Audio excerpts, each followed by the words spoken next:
In the US-China trade war, what's behind the Chinese Communist Party, or CCP's strategy, with Liu He walking out on negotiations at the last minute?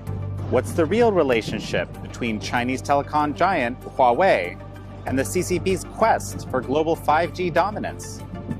And how much is this all a much, much bigger issue than just trade? This is American Thought Leaders, and I'm Jan Jekielek.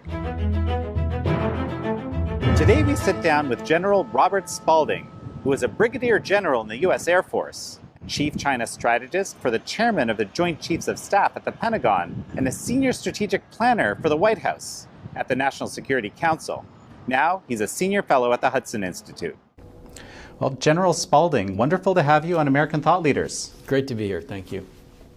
So let's talk about the topic that's on everyone's mind right now, the U.S.-China trade war. I think you can bring some really and a very interesting perspective on this, as you were, at one point, essentially the China guy for the entire U.S. military, as I understand it. So why are we in this trade war? What's going on? Well, I think trade war, people tend to focus on the first word of that, which is trade. And it's really not about trade. It's really about what kind of world do we want to live in. When you look at everything, the full scope of everything that China does, it mixes in its own brand of expansive influence into its economics. And so it's not only the goods that we receive here, it's the principles too. So, well, tell me a little bit more about that. What's at stake? Well, what's at stake is our freedoms, are the principles that our country was founded upon, the principles that our international order was founded upon, are slowly being eroded by this hyper-connectedness of globalization and the internet. And China really understood how powerful openness was in terms of both economic development and growth, but also spreading its illiberal norms outward. We were so hubristic as Americans to believe, and we failed to recognize that over the years, over the long history of China, they've been invaded and conquered many times, and they have a unique ability to absorb those invaders and then slowly change them into Chinese. And so, in a sense, we thought we'd turn them into Americans, and really, in reality, what's happening is we're becoming more and more, and not Chinese, but certainly with the Chinese Communist Party, which is a Marxist-Leninist organization that's really a hybrid from what the Soviet Union was and actually what Nazi Germany was in terms of ideology and economics mixed in a way that is almost imperceptible with the way they distribute that. When you think of that in a globalized, internet-powered world, which, if you think of our founding fathers, we never had an internet. We didn't have globalization. They weren't things that they actually concerned themselves with, although they were worried about foreign influence. China has essentially operationalized those concepts for spreading or really suppressing any challenges to its rule in China. And the way it does that is by spreading oppression and suppression of freedoms, religion, speech, those things. This is absolutely fascinating. So what do you make of the Chinese negotiators stepping away at the last moment at presumably Xi Jinping's behest recently? So Liu He, educated in the West, understands global economics. To some extent, they've been able to hijack openness for their own means. And essentially the Trump administration said, and with Lighthizer negotiating, said no more. That has to stop. And if you think about this strategically from the Chinese perspective, they really only have one option here, and that is to further reform and open up. And so Liu He, I believe, recognized that. China needs access to capital, needs access to technology, needs access to innovation. The only place he can get that is in the West. And therefore, he had negotiated essentially an agreement which would allow for some opening and reforms. Well, that got back to the leadership, and they most likely met about whether or not they wanted to go along that path. And much like June 4th, 1989, they decided that they were going to go another way. The challenge now is, how do you play that with an administration that is absolutely determined to get an agreement that actually can be enforced? In my opinion, the way you play that is to push the regime out that's your foe. And so I believe they're betting on they can put enough harm into the U.S. economy that the 2020 elections go to somebody else.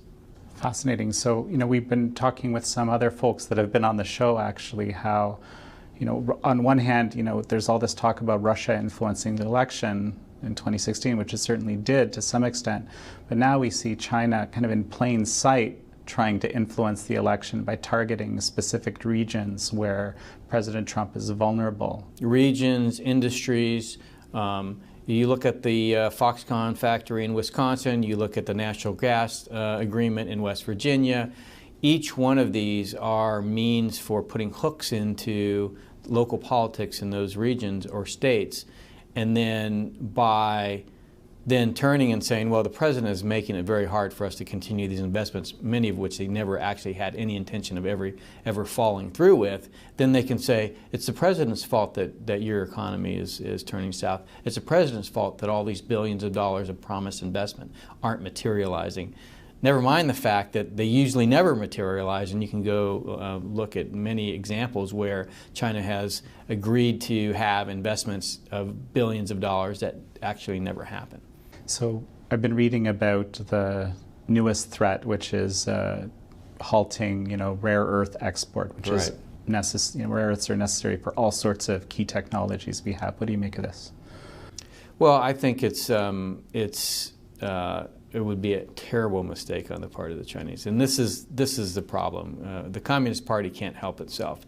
It finds itself, it believes itself to be under attack. In reality, what's happening is, for the first time, the American government is defending the American people and defending American companies in the international space. Chinese can't have that. They feel that it's by their right that they should have access to America's economy, to America's innovation, and that how dare we defend that? How dare the American government defend that? And so it instead of seeing it like it is, which is our really our willingness or want to protect our own sovereignty, they see it as we're trying to essentially control the Chinese Communist Party or prevent China from growing anymore, which is absolutely incorrect. Nevertheless, their narrative to themselves is the United States is attacking us and therefore we must defend. Now, the way that I would defend if I were them is by opening up and reforming. But they can't do that because that means they lose some control. Therefore, they're going to squeeze harder.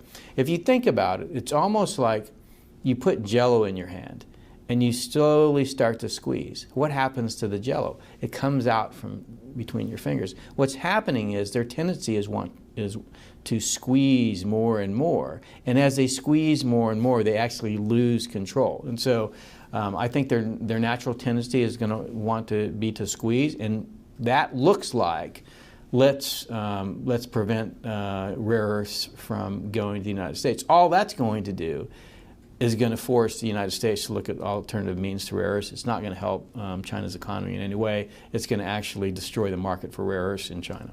I see. So, speaking of these, economic connections that have been forged over the last several decades with China into the global system, as you're saying, very deliberately, how does that play out vis-a-vis Wall Street? We're hearing talk of, the trade war moving to Wall Street. My perspective is it's been on Wall Street a while. Maybe we just didn't know it. What do you think about this? Well, so there's billions of U.S. dollars in real estate in China. There are continuing flow of billions of dollars now into China's A shares, so they're into their stock market, the Shenzhen and the Shanghai stock market. Those are through American deposit receipts in Hong Kong. And so you have billions of U.S. dollars flowing into China at the same time that we're getting into this economic decoupling. And so And from a macro perspective, you would say, well, that doesn't make a lot of sense. Why would those billions of dollars be flowing into there? Well, because Wall Street is essentially selling the stocks and bonds for China into Western capital markets. Why? Because they make a fee on that. So that sounds like it makes it a lot more difficult for the administration to achieve its goal of getting a fair deal. Well, of course, if you think about it, if American retirement funds, so if your retirement, my retirement, are invested in China, then there's going to be a repercussion to your pension fund. And so, I think in some respects, the Chinese Communist Party and Wall Street are like this because it ties us closer together. It makes it more difficult for us to, enforce the rules of the road. So what's the play here for the administration then? If this is, I'm not clear how big this is. It sounds like it's billions of sizable. dollars, hundreds of billions of dollars. Right. Well, the play is enforce the rules. The rules say transparency is required for fiduciary responsibility for shareholders. That the SEC, FASB, the Financial Accounting Standards Boards, the PCAOB, the Auditing Board, all of them are required to actually look at the system and the companies that are in the system to make sure that they're actually portraying to the markets factual information. Of course, now you have China's law, which says, well, we can't actually share that information with you. So think about it. If you couldn't actually audit Intel, if you couldn't actually verify that their financial statements, that their 10Ks and their 10Qs were accurate, how do you know what you're investing in? Essentially, that's what you have for the entire Chinese stock market and bond sales. Yet we are selling those into the capital markets, and that's one of the ways that essentially China harnesses globalization. They actually need dollars, U.S. dollars, to grow their economy. They can't just grow it organically. Why? Because they need food, they need energy, they need resources to actually manufacture, to right. build infrastructure. They have to buy those in the international market using U.S. dollars because that's the settlement currency that those goods require. How do they get dollars? Well, they have been getting dollars by exporting their goods to the U.S. and other countries. Well, that's slowly coming to a halt as most of these corporations move their manufacturing outside of China because of the tariffs. What's the other way you can get dollars? You can get dollars by selling financial instruments on capital markets, financial instruments that have no inherent value. It used to be that if you were an investor, you could go and look at 10Ks and 10Qs and say, okay, if you look at all the cash on hand, if you look at all the assets of this company, my worst case on this valuation is X. And so I'm willing to invest knowing I have some kind of downside protection. If you recently, we had two companies in China that all of a sudden lost $6 billion. In other words, they were reporting to the market that they had $6 billion of cash on hand, and then all of a sudden they did a restatement and said, we don't know where that cash went. Now imagine if an American company just said, we just went and checked our bank account, and that $6 billion we were reporting to the market, it's not there. And then you say, okay, well, what happened to the money? Nobody knows. Well, can we get to the bottom of it? No, that's China's national security data. You can't have it. Rob, so you're saying that basically Wall Street just takes on faith the value of these companies? Of course. That just sounds utterly insane. For American Deposit Receipt, it's a 30-page glossy that goes out to buyers, right? That's what Wall Street is sending to the buyers, is a 30-page glossy. Guess who it's produced by? It's produced by Communist Party members in Hong Kong and in China. It just sounds unreal, doesn't it? Well, of course, but I mean, have you seen the China Hustle where they were doing the reverse mergers into basically companies that had no assets, right? And then walking away with the money and leaving the investors, with nothing. That happened. It's there in the West. There's a sucker born every day, and we're suckers for what Wall Street tells us is a great deal. So, let's say that this their transparency is actually being demanded, or at least more transparency in this deal that's being worked out. Does suddenly all these companies that we thought were valuable, or Americans thought were valuable, are actually not nearly as valuable, in some cases not valuable at all? How does that play out economically for us? Well, you remember how Al Capone was eventually brought to heel? Yep. It was because somebody found his books. Right. And not only found his books, but found the accountant that actually ran the books so he could translate the code of the books. Right? The problem with Chinese companies is you don't know what the books are. Even if you have the books, you can't trust that they're actually real. It's the entire nature of the way business is done in China currently. What China does is essentially ensure that within its own borders you can do pretty much anything you want as long as you don't challenge the Chinese Communist Party. And so that results in a very laissez-faire, capitalist, really, economy. Inside of China, the competition is cutthroat. But it also means you can get away with just about anything as long as you're not creating a problem for the Communist Party.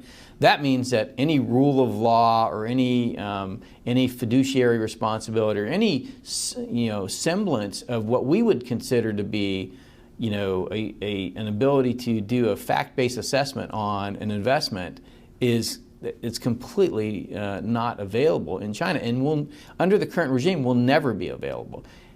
That is what's sold into the U.S. on the pretense that, well, it's just their economy's been growing at double-digit rates for many years, and now it's at 6.5%. That your money is going to be safe over there. And oh, by the way, because it's a totalitarian regime, that there's an implicit guarantee by the Chinese government that will protect your investment. Except banks are failing, companies are failing, they're failing to pay on their bonds. What was Venezuela before it was what it currently is today? It had assets that were owned by foreign companies doing well. Then what did they do? They seized all the assets, yep. Right? So remember I said the fist is tightening. As that fist gets tighter and tighter, I think one of the things that you can expect is that assets of Western companies are going to be the next to go. So if you're right and the CCP is going after, basically making sure that President Trump doesn't get elected, get a more friendly administration, something like that, what can the administration do now to basically fend off Chinese interference? Yeah, well, I think what they could do is something that they haven't done yet, is explain the tie between China's economic behavior and its need to shape the world in its own image. Now, the State Department is doing a good job talking for once in a long time about human rights, about freedoms, about universal freedoms, and particularly calling China to account for the Uyghurs in Xinjiang, for example, and other religious atrocities that they're committing.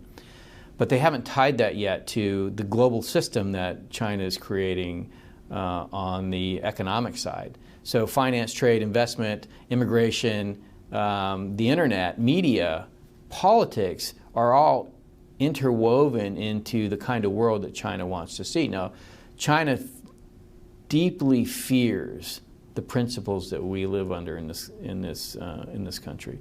It deeply fears the United States Constitution because that document was created to prevent any one organ within our country from gaining absolute power. That idea is a knife in the heart of the Chinese Communist Party if it was ever established within the minds and hearts of the Chinese people. And so in order to protect itself, it must suppress those freedoms, not just in its own country, but abroad, because the Constitution is much more powerful than a person or a military. It's an idea. It's an idea that has shown time and time again that people generally want to be free. Rob, let's shift gears a little bit now. You know, you are certainly one of the experts in this country on 5G. That's another, buzzword that you hear a lot, something very important to the future of the world. China, and notably Huawei, as the, large Chinese company, has been building into this dramatically, essentially ahead of the U.S. You, some time ago, you wrote this controversial memo on this issue, which raised a lot of eyebrows, caused a lot of problems. Tell me a little bit about the importance of 5G and what it is, how it works, and its significance in this relationship in the trade war. So first of all, I never recommended nationalizing a network. The study I did was a technical study. It was about physics, it was about science, it was about engineering, it was about how do we leapfrog China, who's actually taken quite a lead because we've been asleep at the wheel in 5G, and create the kind of technological revolution in the United States that will drive the next evolution of technological growth. That's what the study was about. And there were some key outcomes in that, one of which you have to recognize that the network itself is made for machines. It's not made for people. You won't see much difference in terms of how you interact with the internet, but you will see a difference in terms of machines interacting with machines and machines interacting with people. The 4G network allows for 10,000 connections per square mile. The 5G network allows for 3 million. Now, we're not going to all of a sudden grow 3 million people above the 10,000 in the square mile in the United States. We have plenty of connectivity for us to talk to each other. All those connections are for the machines. Some of those machines are big enough to run you over like a self-driving car. So they actually bring danger. So if you look at the cameras today that are connected to 4G, we know that they're easily hackable and used in botnets for DDoS attacks. Now imagine that on a scale of 3 million devices within 1 square mile of us right now, that many of which could do harm to us. That is a big problem. But that's not the only problem. The United States led in 4G. Europe led in 2G, led in 3G, United States led in 4G. That meant the technology, the applications, the services, the business models that were built on top of 4G came from the United States. If you think about the mobile market, it was a combination of 4G networks and the smartphone that allowed for, things like Uber and Airbnb and all these different, exponential companies that are changing the way the world works in ways that add value to things. But more importantly, if you look at the technology underlying that system, it was built for the most part with Western values. Now why? What does that mean? The iPhone.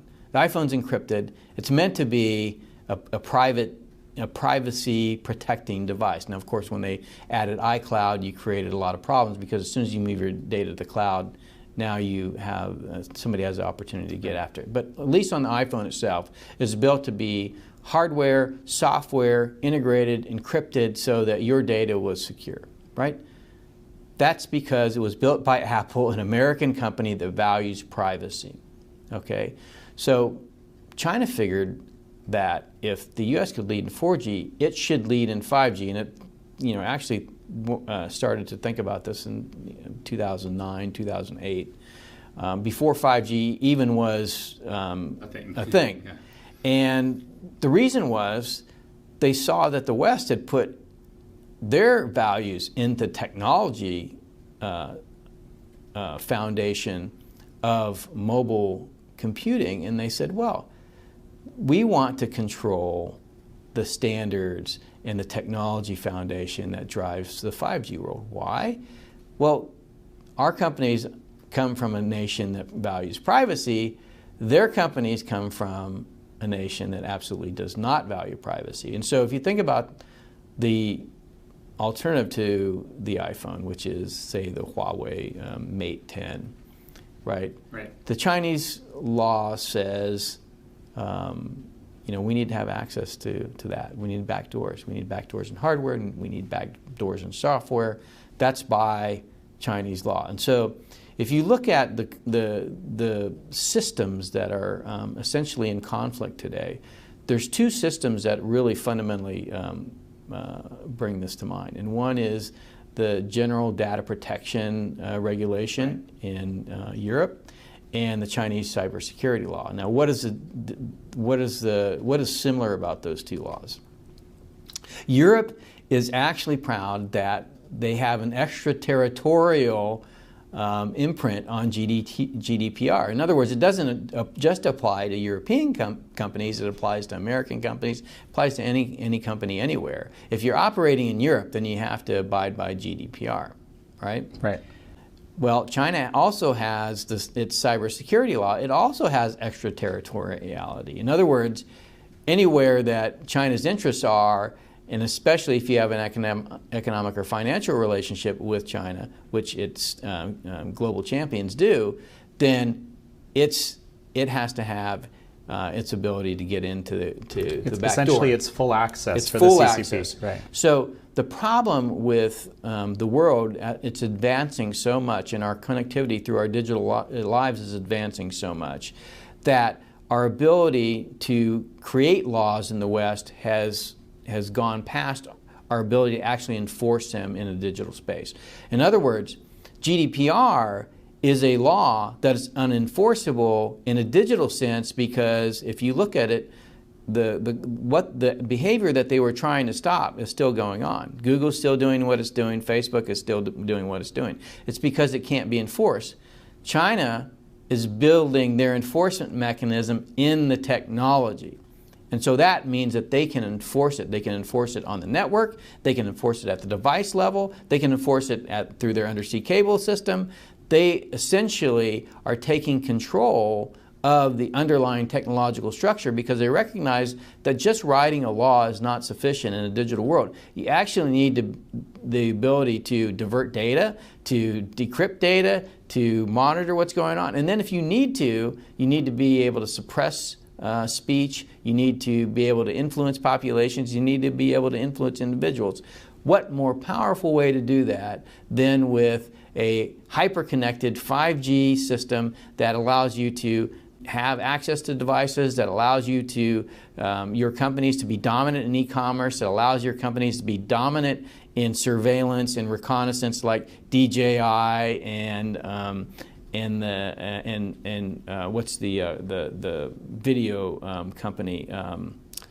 Oh gosh, the cyber camera company that has artificial intelligence, facial recognition. That's basically was sold in many of our military bases and others. So it is really looking at where the world is going and saying we need to build it at the technology layer, not at the paper layer that we're used to in a physical world, because just doing it at the paper layer is insufficient to actually control to the fidelity you want to.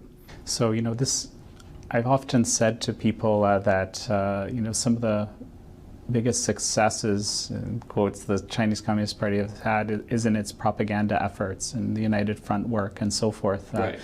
Convincing people that it's big and important and powerful and economically bigger. And this, what you're describing here, I find very chilling, because in this sort of system, could the CCP just basically cut off certain data flows at the drop of a hat, whether it's information, whether it's the control over a driverless car? Is it that simple in a world where China controls 5G? So if you look at what happened in Germany, for example, the far right party in Germany was able to harness Facebook to do advertising to essentially get far more votes than they'd ever got in the history since the fall of the Nazi regime. And so the way that you harness big data, social media, artificial intelligence, and you can do this all through a 5G network, and especially if you own the infrastructure and the devices, now you have enormous opportunity to both have a fine level of detail. Your digital persona gives incredible insight to who you are as a person, what your interests are, what your motivations are, and in that, using that information with a purpose in mind, Amazon sales are going up, Facebook connections are going up, but in China, they're able to influence you in ways that actually leads to an outcome that's good for the state.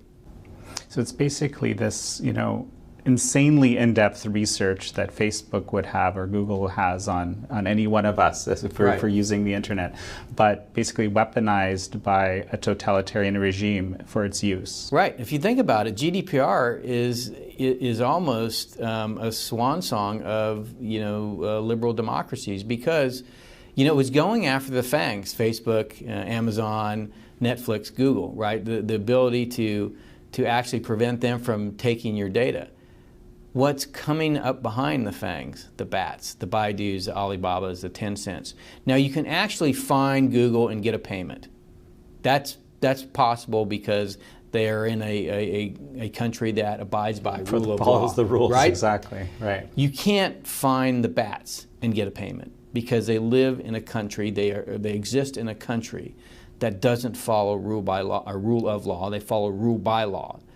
If you've seen any of the lawsuits that have gone against Chinese companies in the United States, they never collect.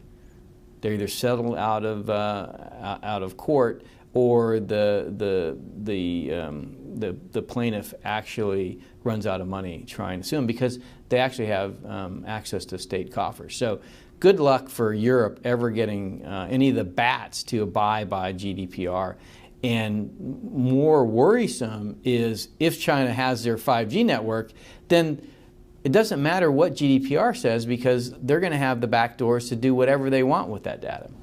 Fascinating. So, the Trump administration recently banned Huawei, biggest telecom company in the world. What's the relationship between Huawei and the Communist Party of China? Well, it's the same relationship that any other company has that's from China, and that is the Chinese Communist Party has total control over the country, which means they have total control of the company. So you don't believe the leaders saying, hey, they can't tell me what to do? Yeah, Ren Zhengfei, I actually find it laughable when the head of Interpol can basically be sequestered without anybody knowing. Interpol has no idea. The entire international community is completely oblivious to what happened to the head of Interpol. Guess what? He got anti-corrupted. Do you think Ren Zhengfei can't be anti-corrupted, or anybody in China can't be essentially sequestered in a non-judicial way? Of course, that's their system. The sovereign in China is not the Chinese government. The People's Republic of China government is not the sovereign. The sovereign is the Chinese Communist Party. It's a challenge for countries to actually do business, diplomatic business, with China, because the decisions are actually made by the Communist Party. They are not made by the government. The government executes the decisions of the Chinese Communist Party. And so when the State Department goes over to meet with their counterparts in China, they're not actually meeting with the sovereign. Think about that. The sovereign here in the United States would be represented by the State Department. Right.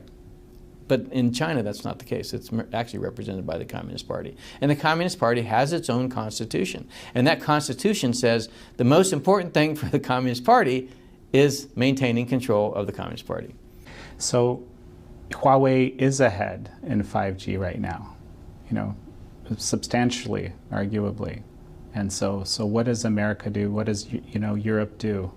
What's your idea? Yeah, well, you have to go back to what I said about the network being for machines, and then realize that every decision we've made in technology to this point has been for resiliency, connectivity, and speed. Everything. And then afterwards, when people started hacking into things, we thought, oh, we need to add some security on top of that. Well, if you're at your foundational design decision, you say, I'm going to compromise security so that I can have speed, resiliency, and connectivity. Now you've got a problem in that any security you apply thereafter is just a patch job and is going to ultimately fail. And so what my study said was, in addition to, hey, we need to, how can we jump ahead of China in 5G? We need to go back, reverse every one of those decisions, since 5G is going to be such a proliferated technology. In other words, you're going to have connectivity just about everywhere if it's deployed correctly. We don't have to worry about all these design decisions we made in the past about resiliency, speed, and connectivity. That's already built into the network. Okay, let's go back, and then the underlying compute, network, power, interface, technology, all of those design decisions, let's go back and let's design them from the ground up to be secure. Now, fortunately, all of this work is done in American companies and universities and in research labs. All it takes is for somebody to come together and put them together in a way that essentially fundamentally redesigns the internet. The internet was designed to be very mappable, to be very open, to be easily deciphered. That is not good if you want to actually have to secure your data. In other words, we would never allow Chinese tanks to be rolling down 435 on an afternoon in DC. We just wouldn't allow it to happen. So why do we allow the PLA to essentially roam our networks without license? Because we have no way to stop them, because we didn't design the network to prevent them from doing so. If you think about Alexander Hamilton when he was thinking about the country and, you know, we need an army, we need a navy, he understood. He didn't even think about space. He was thinking about air, sea, land. You know, we added space later.